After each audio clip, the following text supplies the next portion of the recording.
అదే RTV app వార్తల్ని క్షణాల్లో చదివే అవకాశం ఉంటుంది. ఒక న్యూస్ పేపర్, ఒక టెలివిజన్ ఛానల్ మీ చేతుల్లో ఎప్పుడు ఉంటాయి.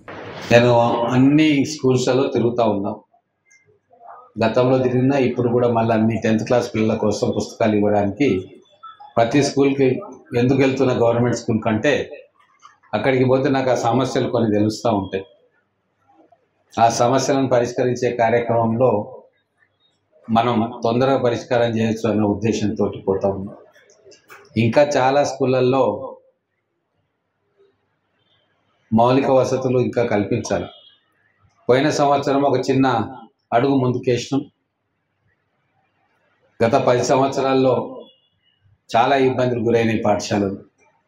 ఎలక్ట్రిసిటీ లేదు, మహిళలకు టాయిలెట్ లేవు, టీచర్లకు లేవు, గర్ల్స్ స్టూడెంట్స్కి లేవు, కొన్ని ఇట్లా కాంపౌండ్ వాల్స్ లేవు, కిచెన్ షెడ్స్ లేవు, ఇట్లా అనేక సమస్యలు ఉన్నాయి. సో దాదాపుగా వాటి అన్నింటినీ కూడా గుర్తించి ఫస్ట్ ఇన్స్టాల్మెంట్గా కొన్ని స్కూళ్ళని చేయడం జరిగింది. వాటికి కూడా పేమెంట్ ఎంత ఇబ్బంది ఉన్నా కూడా ఇప్పుడు పేమెంట్ ఇవ్వాలి అని చెప్పి అందరం ఒత్తిడి తెచ్చి పేమెంట్ కూడా ఇప్పించి, అలాగే ఇంకా చాలా సమస్యలు మా దృష్టికి కూడా వస్తూ ఉన్నాయి. నేను ఎక్కడ పోయినా కూడా ఆ సమస్యలను ఇమ్మీడియట్గా పరిష్కరించే ప్రయత్నం చేస్తూ ఉన్నాను. నాకు వచ్చే డెవలప్మెంట్ ఫండ్ కావచ్చు, నేను ఇప్పుడు జమ చేస్తున్న విద్యానిధిలో నుంచి కావచ్చు, లేదా ముడా నుంచి కావచ్చు, ఎక్కడికక్కడ మన స్కూళ్ళను బాగు చేసే ప్రయత్నం చేస్తూ ఉన్నాను. ఒకటి మీరు అర్థం చేసుకోవాలని నేను కోరుకునేది ఏంటంటే, ఇంకా చాలా స్కూళ్ళల్లో పిల్లలు ఇంకా నేల మీదనే కూర్చుంటూ ఉన్నారు. ఈరోజు నేను హన్వాడలో 4 స్కూల్ తిరిగితే టంకర్లో పిల్లలు నేల మీద కూర్చున్నారు. కొత్తపేటలో పిల్లలు 10th క్లాస్ పిల్లలు కూడా, అమ్మాయిలు కూడా నేల మీద కూర్చుంటూ ఉన్నారు. ఎంత ఇబ్బంది. ఇమీడియట్గా అక్కడ బెంచీలు పంపించడం జరిగింది 2 స్కూల్స్లలో. రాబోయే రోజుల్లో మీరు విద్యా కమిటీ చైర్మన్లుగా ఉన్నారు, హెడ్ మాస్టర్లుగా ఉన్నారు. మీరు చిన్న చిన్న సమస్యలు ఏమన్నా ఉంటే ఇమ్మీడియట్గా నా దృష్టి కన్నా అక్కడ లోకల్గా ఉన్న మా పార్టీ నాయకుల దృష్టి కన్నా తీసుకొస్తే వాళ్ళు మా దృష్టికి తీసుకొస్తారు. ఇప్పుడు మహబూబ్నగర్ మండలం మీరు మా నరసింహారెడ్డి గారు గ్రంథాలయ చైర్మన్ గారు కూడా ఉన్నారు కాబట్టి ఆయన దృష్టికి తీసుకురండి. ఖచ్చితంగా మా విద్యానిధి నుంచి ఎక్కడికక్కడ ఎంత వీలైతే అంత ఆ పాఠశాలకు నేను ఇచ్చి వాటిని ఒక వర్కింగ్ అట్మాస్ఫియర్ ఆ పాఠశాలలో నేను తీసుకురావాలనుకుంటా ఉన్నా. ఈ రాబోయే 2-3 సంవత్సరాల్లో మన స్కూల్స్ అన్నింటినీ కూడా బాగు చేసుకుందాం. మనము మన పిల్లలకు మంచి చదువు చెప్పించకుంటే అంతకంటే దౌర్భాగ్యమైన పని ఇంకోటి ఉండదు.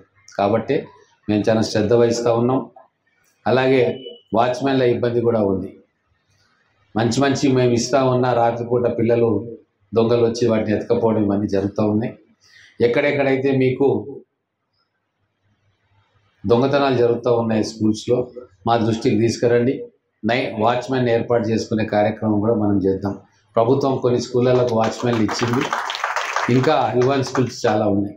సో నా నియోజకవర్గ పరిధిలో వీలైనంత వరకు ప్రతి స్కూల్కు వాచ్మెన్ కేటాయించుకుందాం. ఆ వాచ్మెన్కి ఇచ్చే 5,000 ఇస్తూ ఉన్నారు చాలా మటుకు. సో 5,000 కూడా మనం ఎక్కడో దగ్గర ఏర్పాటు చేసుకొని నెలకి ఇచ్చే ఏర్పాటు చేద్దాం. మనం కంప్యూటర్లు పెడతా ఉంటే వచ్చి దొంగతనాలు చేస్తాం, సీసీ కెమెరాలు పెడితే దొంగతనం చేసిండ్రు.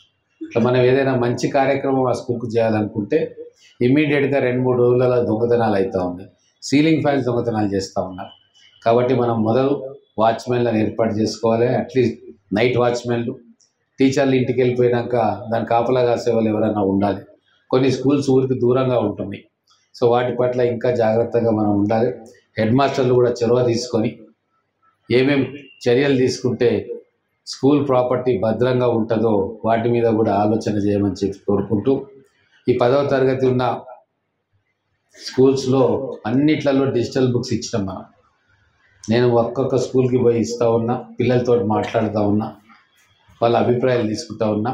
మీరందరూ 10th క్లాస్ ఉన్న హెడ్ మాస్టర్లు ఆ పిల్లలకు ఇచ్చిన డిజిటల్ బుక్స్ వాళ్ళు మంచిగా యూటిలైజ్ చేస్తూ ఉన్నారా, వాడుతున్నారా లేదా అని చెప్పి మీరు దాన్ని పర్యవేక్షించాలని చెప్పి కోరుకుంటూ, మరిన్ని వీడియోస్ కోసం ఛానల్ ని సబ్స్క్రైబ్ చేయండి. లేటెస్ట్ అప్డేట్స్ కోసం వాట్సాప్ ఛానల్ ని ఫాలో అవ్వండి. ఆ లింక్ డిస్క్రిప్షన్ లో ఉంది.